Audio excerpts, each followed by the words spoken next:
ZR1 Camaro, ding in the fender. Oh yeah, I know which wood again.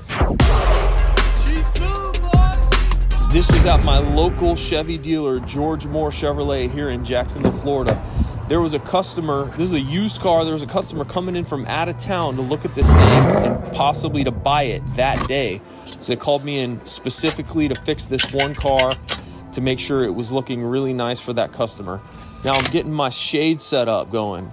I bought that umbrella holder that fits in my tail trailer hitch off of Amazon, I think for like 40 or 50 bucks. Man, that thing has been really good to me.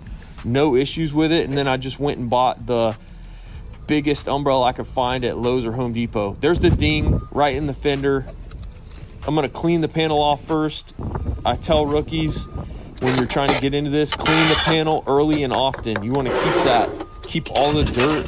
When you start pushing on stuff, dirt starts moving and knocking down. So wipe that thing down every few minutes so you don't get dirt in your knockdowns whenever you're using them. All right, we're doing slow, smooth pushes.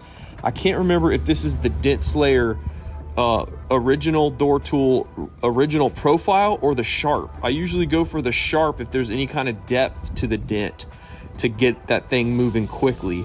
It does have the adjustable Racho Deluxe handle on that thing. Love those tools. I have pretty much every single one of them in every size link with that adjustable handle on there. She's looking smooth, boy.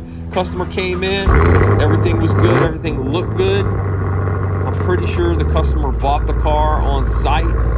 That car was sweet. I would love to test drive that thing someday. Does anybody have one of those out there? That thing was sweet looking. Forgot to tell y'all, she's smooth, boy. She's smooth.